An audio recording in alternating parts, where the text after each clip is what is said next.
ఏం ధర్మ, ఎందుకు ప్రతిదానికి ఇలా తొందరపడతావు? నీకు యోగి అన్నైతే నాకు సర్వస్వం వాడే. వాడిని చంపిన వాళ్ళని నేను కనిపెట్టలేనా? రేపు నన్ను సెంట్రల్ మినిస్టర్గా అనౌన్స్ చేస్తున్నారు.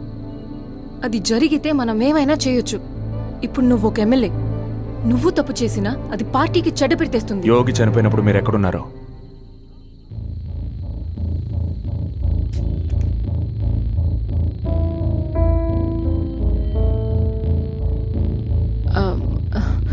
ఆ రోజు మేము కలిసిన్న ఫోటో ఊరంతా అంటించుంటే నేను వాడిని ఆయన్ని మీట్ అయ్యి కోపంలో నేను తనని అదే.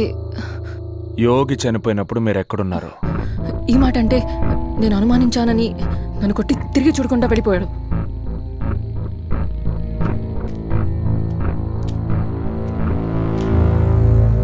యోగి చనిపోయినప్పుడు మీరు ఎక్కడున్నారు? యోగి వదిన నువ్వు అనుమానిస్తున్నావా? యోగి వీడు, యోగి అరా వీడు.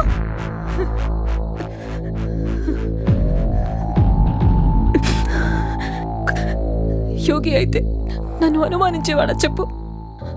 ఆ రోజు యోగి నాకు ఫోన్ చేసి కలుద్దామని చెప్పాడు. ఆల్రెడీ పెద్ద ప్రాబ్లం అయిందని నేను వెళ్ళలేదు. ఒకవేళ వెళ్ళుంటే వాడి వాళ్ళ ప్రాణాలతో ఉండేవాడు. నువ్వు ఇలా మాట్లాడి వాడివి కాదు. వదినా నువ్వు బాగా ఎక్కువ చేస్తున్నావు. సంబంధం లేని ప్రశ్నకి వదిన ఎందుకు బాధ పెట్టావు? సంబంధం ఉంది.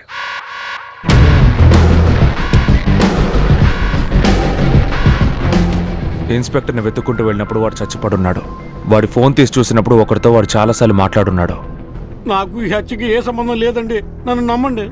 పదవి పోయిన బాధను మర్చిపోదామని గోవాకి వెళ్ళినప్పుడే ఆ ఇన్స్పెక్టర్ ఫోన్ చేశాడు. యోగిని చంపింది నేనేనని, దానికి ఫోన్ కాల్ ఎవిడెన్స్ ఉందని నన్ను బెదిరించి బ్లాక్ మెయిల్ చేసి కొన్ని లక్షల రూపాయలు కొట్టేశాడు. ఒట్టేసి చెప్తున్నాను, మీ అన్న హత్యకి నాకు ఎటువంటి సంబంధం లేదు. నేను మనుషుల్ని పంపింది మాత్రం నిజమే, కానీ వాళ్ళని మీ అన్న తన్ని తరిమేశాడు. అనుమానం ఉంటే ఆ రోజు యోగితో ఉన్న రుద్రని అడిగి చూడండి.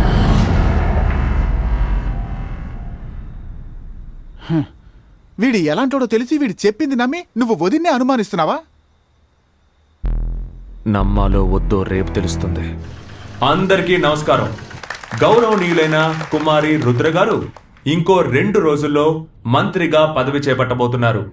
ఆ అభినందన సభలో నా నాయకత్వంలో పార్టీ సభ్యత్వాన్ని ఎక్కువ చేయడానికి ప్రతి జిల్లాకి ఒక్కొక్కరిగా 7గురిని నియమించాను. ఆ 7గురికి తన అమృత హస్తాల ద్వారా సభ్యత్వ పత్రాన్ని అందచేసి ఆశీర్వదించాలని వినయపూర్వకంగా వేడుకుంటున్నాను.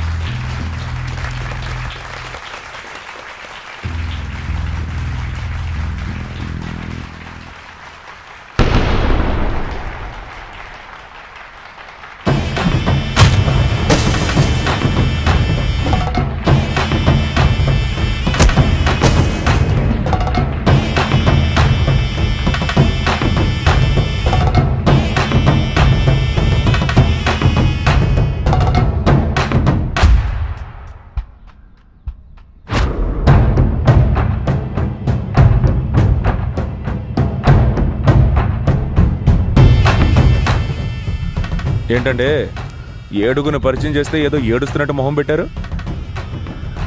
ఒళ్ళు చెమటలు పడుతోంది, కళ్ళు భయపడుతున్నాయి, చేతులు వణుకుతున్నాయి. కొత్తగా సభ్యుల్ని చేరిస్తే ఇవన్నీ జరుగుతాయా?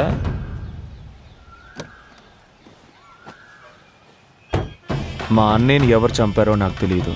ఆ 7గురికి మీకు ఏం సంబంధమో కూడా నాకు తెలియదు. కానీ మీరేదో దాస్తున్నారని మాత్రం బాగా తెలుస్తోంది.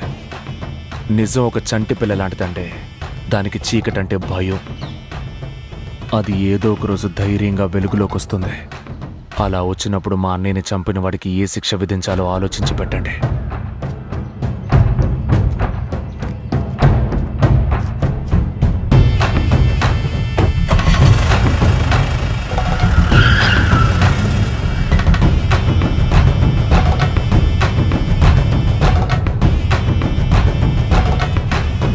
అచ్చు యోగిని చూస్తున్నట్టే ఉంది.